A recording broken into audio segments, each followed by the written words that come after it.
আওয়ামী লীগ তাদের official Facebook পেজে কিছু কর্মসূচির ঘোষণা দিয়েছে। সেই কর্মসূচিগুলির মধ্যে রয়েছে যে 1 ফেব্রুয়ারি থেকে 18 ফেব্রুয়ারি পর্যন্ত এর সময় তারা কিছু ওই প্রচারপত্র বিলি করার কর্মসূচি, আমি ডিটেলে কর্মসূচি যাচ্ছি না কারণ আমি তাদের প্রচার করতে চাই না, বাট কর্মসূচিগুলোর মধ্যে এগুলো আছে, বিক্ষোভ, অবরোধ, এমনকি একটা হরতালের কর্মসূচিও আছে। এই কর্মসূচিগুলো তারা তাদের অফিসিয়াল ফেসবুক পেজে ঘোষণা করেছে। তো এটা নিয়ে এই সরকার কি ভাবছে? একটা পলিটিক্যাল পার্টি তাদের কিছু পলিটিক্যাল অ্যাক্টিভিটিস করার কথা বলছে, সেটা নিয়ে এই সরকার কি ভাবছে? এই ধরনের একটা প্রশ্ন এই সরকারের যিনি প্রধান উপদেষ্টা প্রেস সেক্রেটারি আছে মিস্টার শফিকুল আলম, তাকে আজকে বুধবার করা হয়েছিল। আজকে বিকেলে ফরেন সার্ভিস একাডেমিতে একটা সংবাদ ব্রিফিং আয়োজন করা হয়েছিল। সেখানে সরকার আওয়ামী লীগ নিয়ে সরকারের কী অবস্থান সে সম্পর্কে জানতে চেয়েছিল সাংবাদিকরা। এবং সেখানে এই শফিকুল আলম যা বলেছেন সেটা হলো, মূলত কথাটা হলো যে ক্ষমতাচ্যুত, আমি যদি পত্রিকার ভাষ্য যেভাবে লেখা হয়েছে পত্রিকায় আমি যদি আপনাদের পড়ে শোনাই, কারণ দু একটা শব্দ এদিক সেদিক হলে আবার বিকৃতির অভিযোগ উঠতে পারে, আমি বিকৃতির ধারে কাছেও যেতে চাই না, এমনিতেই একটু নানা রকম বিতর্কের মধ্যে পড়ে গেছি, যাই হোক সেগুলি নিয়ে কালকে হয়তো কথা বলবো। যেটা বলছিলাম যে উনি বলেছেন, ক্ষমতাচ্যুত আওয়ামী লীগ যতদিন না ক্ষমা চাচ্ছে, যতদিন না তাদের নেতৃত্বকে বিচারের মধ্যে আনা হচ্ছে এবং যতদিন না জবাবদিহির মধ্যে আসছে, ততদিন তাদের কোনো প্রোটেস্ট করতে দেওয়া হবে না। এই হলো ওনার বক্তব্য। এই যে বক্তব্যটা উনি দিয়েছেন এটা কিন্তু আজকে বিকেলে দিয়েছেন প্রেস ব্রিফিংয়ে, এটা আবার আজকে সকালে ওনার যে ফেসবুক আছে সেখানে উনি পোস্ট করে এটা দিয়েছেন এবং তিনি বলেছেন এটাই হলো সরকারের অবস্থান। এখন এটা নিয়ে আমার মনে হয় আমি একটু আসলে কথা বলতে চাই। এবং উনি বলেছেন যে একদম হুবহু ওনার ভাষায় যেটা আমি বললাম আর কি, এবং উনি বলেছেন যে তাদের আগে বিচারের সম্মুখীন হতে হবে, এখানে সরকারের স্পষ্ট অবস্থান। তার মানে উনি যেটা বলেছেন এটাই সরকারের অবস্থান। এখন সরকারের অবস্থানটা কিভাবে হলো? এটা কি কোনো ক্যাবিনেট মিটিংয়ের মাধ্যমে সিদ্ধান্ত হয়েছে, অথবা সরকারের 1-2 উপদেষ্টাকে ওনাকে জানিয়েছেন, নাকি সরকারের সকল উপদেষ্টা ওনাকে জানিয়েছেন, নাকি প্রধান উপদেষ্টা স্বয়ং ওনাকে জানিয়েছেন, এই ব্যাপারটা আমার জানা নাই, উনিও স্পষ্ট করেন নাই। বাট একটা জিনিস মাথায় রাখতে হবে, উনি কিন্তু সরকারের একজন কর্মচারী, বেতনভুক্ত কর্মচারী, উনি কোনো রাজনৈতিক নেতৃত্ব না, বাট উনি সরকারও না, উনি সরকারের নীতি নির্ধারকদের মধ্যে কেউ নন। উনি প্রেস সেক্রেটারি, প্রধান উপদেষ্টা প্রেস সেক্রেটারি হিসাবে প্রধান উপদেষ্টার যে বক্তব্য, প্রধান উপদেষ্টার যে অভিমত, সেটাই উনি জনগণের সামনে প্রকাশ করেন। সেই হিসাবে তত্ত্বগতভাবে আমি ধরে নিতে পারি খোদ প্রধান উপদেষ্টাই এই কথা বলেছেন। যদি এই কথা প্রধান উপদেষ্টা বলে থাকেন, আমি এটাকে প্রধান উপদেষ্টার বক্তব্য হিসেবে বিবেচনা করব, কারণ ওনার প্রেস সেক্রেটারি বলেছেন, তো ওনার কথার বাইরে তো উনি বলবেন না, উনি তো বানিয়ে বলবেন না, যে আমি এটাকে প্রধান উপদেষ্টার বক্তব্য হিসেবে নিচ্ছি। তাহলে প্রধান উপদেষ্টা কি বললেন? তিনি বললেন যে আওয়ামী লীগকে কোনো ধরনের রাজনৈতিক কর্মসূচি প্রোটেস্ট করতে দেওয়া হবে না। খুব ভালো, এতে আমার কোনো আপত্তি নেই। তার আগে আমার একটা প্রশ্ন, আমাদের প্রধান উপদেষ্টা অথবা আমাদের প্রধানমন্ত্রী যে পদটা, ওনারা কি চাইলে আইনের বাইরেও কোনো কিছু বলতে পারেন? এটা আমার বেসিক পয়েন্ট। আইনে যা নেই সেটাকে ওনারা বলতে পারেন? যদি পারেন তাহলে বা কোনো কথা নেই, কিন্তু আমি যতদূর বুঝি, যতটুকু আইন বুঝি, যতটুকু জানি, যে প্রত্যেকটা লোকই কিন্তু আইনের অধীন। একটা দেশে দুটো আইন হয় না, একটা আইন আমার জন্য প্রযোজ্য, আরেকটা আইন প্রধান উপদেষ্টার জন্য প্রযোজ্য, আরও একটা আইন প্রধান উপদেষ্টা প্রেস সেক্রেটারির জন্য প্রযোজ্য, তা হয় না। তাহলে যদি একটা রাজনৈতিক দল থাকে, যদি সেই রাজনৈতিক দলকে নিষিদ্ধ করা না হয়, তাহলে সেই রাজনৈতিক দলকে রাজনৈতিক কর্মসূচি পালনে আপনি বাধা দেবেন কোন আইনে? আমাকে এই জিনিসটা প্লিজ একটু বোঝান।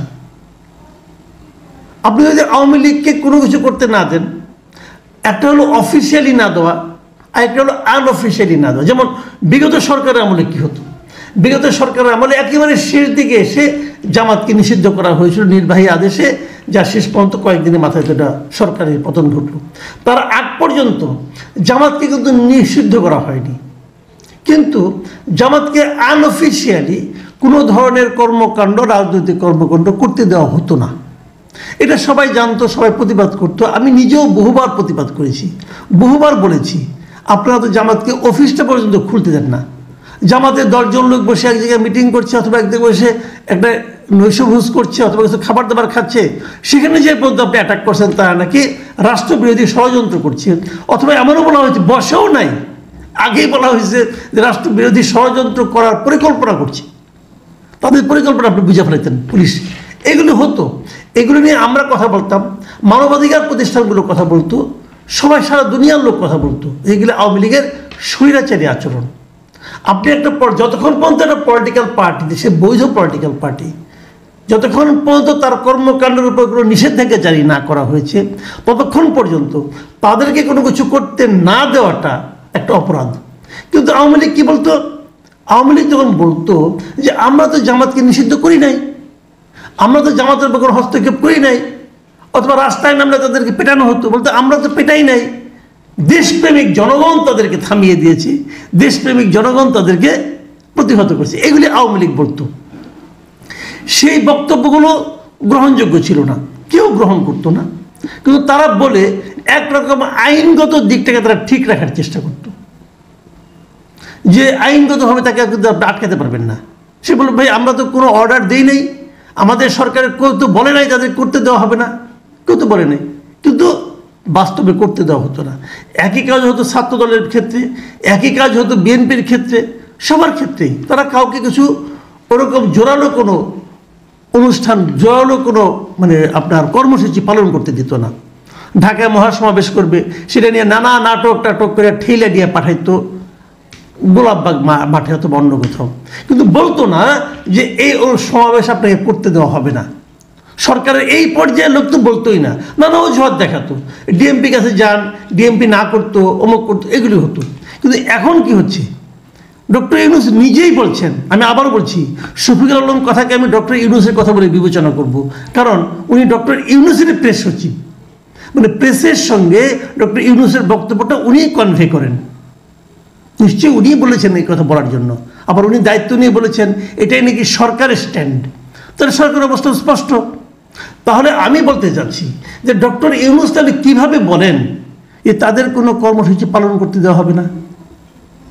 আপনার তো নির্বাহী ক্ষমতা আছে, আপনি নির্বাহী ক্ষমতা প্রয়োগ করে আওয়ামী লীগকে নিষিদ্ধ করে দেন, তারপর আপনি বলেন যে নিষিদ্ধ রাজনৈতিক দলকে আমরা কোনো কর্মসূচি পালন করতে দেব না। তা করেন না কেন? সেটা করেন না এ কারণে যে আপনি আপনার যারা ইউরোপিয়ান লোকজন আছে, ইউরোপিয়ান যে বন্ধুরা আছে, তাদের কাছে আপনি লজিক দিয়ে বোঝাতে পারবেন না যে একটা পলিটিক্যাল পার্টিকে এই কারণে নিষিদ্ধ করা যায়, পারবেন না। তারা এগুলি করে না, তা আপনি করতে পারছেন না দিক দিয়ে, কিন্তু আবার আপনার সরকার স্পষ্ট বলছে করতে দেওয়া হবে না। আপনি এটা কী করে বললেন? আপনি যদি বলতে পারেন, সরকার একটা প্রোক্লামেশন জারি করুক, বলুক যে আওয়ামী লীগের রাজনীতি দেশে নিষিদ্ধ। আপনি বলেন, পারলে পরে ক্ষমতা থাকলে বলেন, না তো কেই না, বললে কিন্তু এটা কেউ আলোচনা করবে না। আমার কথা হলো যতক্ষণ পর্যন্ত আপনি আইনটা চেঞ্জ না করবেন ততক্ষণ পর্যন্ত আপনাকে আইন মানতে হবে। যখন আপনি আইন পরিবর্তন করবেন তখন আপনি যা ইচ্ছে তা করবেন, কোনো সমস্যা নাই। যে কথাগুলি বলা হয়েছে, ভাবুন, আমি আবার কথাগুলি আরেকবার পড়ি। বাংলাদেশে যতদিন না তারা ক্ষমা চাচ্ছে, তার মানে ততদিন করতে হবে। ক্ষমা চালিয়ে দিবেন, কেন দিবেন? আমি তো তাও আপনার পক্ষে না। যদি তারা ক্ষমা চায় তাতে কি আসে যায়? আমি তো তাদের বিচার দাবি করছি, তাদেরকে আপনি বিচার করবেন, প্রত্যেকটা অপরাধীকে আপনি বিচার করবেন। যারা যারা এই জুলাই অভ্যুত্থানের সময় সাধারণ মানুষের উপর নির্যাতন করেছে, গুলি করেছে, হত্যা করেছে, এর সঙ্গে চেইনের যত লোক জড়িত, যিনি আদেশ দিয়েছেন, যিনি অনুমোদন করেছেন, যিনি গুলি চালিয়েছেন, প্রত্যেকটা জড়িত লোককে বিচারের আওতায় আনতে হবে এবং তাদেরকে দৃষ্টান্তমূলক বিচার করতে হবে। তো উনি ক্ষমা চাইলে আপনি বিচার করতে দেবেন? তারপর বলছেন যতদিন না তাদের নেতৃত্বকে বিচারের মধ্যে আনা হচ্ছে, তা আনেন না কেন? বিচারের মধ্যে আনার দায়িত্ব কার? আপনার সরকারের। আমাদের বিচারের মধ্যে আনতে পারছেন না কেন? এবং বিচারের মুখোমুখি করা হচ্ছে, মুখোমুখি করার দায়িত্ব তো আপনার, এটা আপনি করতে পারছেন না কেন? তা আপনার অযোগ্যতা, আপনার ব্যর্থতার জন্য আপনি আরেকজনকে দায়ী করবেন কিভাবে? যতদিন না তাদের জবাবদিহির মধ্যে আসছে, এইটা তো আপনার দায়িত্ব। জবাবদিহি আপনি তৈরি করবেন, আপনি ক্ষমতায় আছেন। যে কাজগুলো আপনি করতে পারছেন না তার জন্য আপনি আরেকজনের উপর দায় চাপাবেন কেন? আচ্ছা, এখন আমি শেষ প্রশ্নটা করে ছেড়ে দিই। শেখ হাসিনাকে বিচারের মধ্যে আনতে পারছেন না, আওয়ামী লীগের নেতা মন্ত্রীদেরকে আনতে পারছেন না। আমি যদি আপনাদেরকে প্রশ্ন করি, 8 তারিখে আপনারা ক্ষমতায় আসছেন, 8 তারিখের পর অথবা 8 তারিখের আগে তাদেরকে বিদেশে যেতে দিল কে?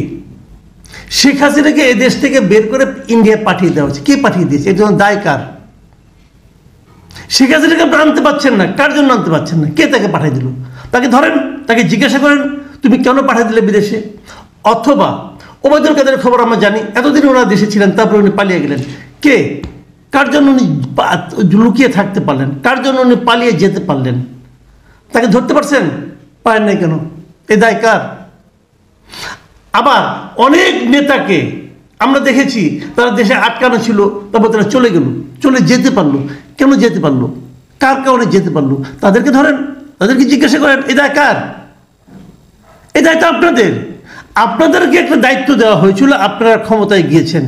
আপনাদের কাছে আমরা কি আশা করেছিলাম? যে প্রত্যেকটা অপরাধীরা আপনারা বিচার করবেন। অপরাধী বিচার করতে পারলেন না কেন? অপরাধীকে পালিয়ে যেতে দিলেন কেন? অপরাধীকে ধরে রাখতে পারলেন না কেন? অপরাধীদের বিচারের মুখোমুখি করতে পারলেন না কেন? না পেরে তার দায় যদি আপনি তাদের উপর আবার চাপান, সেটা কি ঠিক হলো ভাই? আর কত মানুষকে হাসাবেন আপনারা? আর কত মানুষকে হতাশ করবেন আপনারা? এখন যেটা করছেন সেটাকে স্বৈরাচারী আচরণ বলে। প্রিয় দর্শক, এখন এই পর্যন্তই।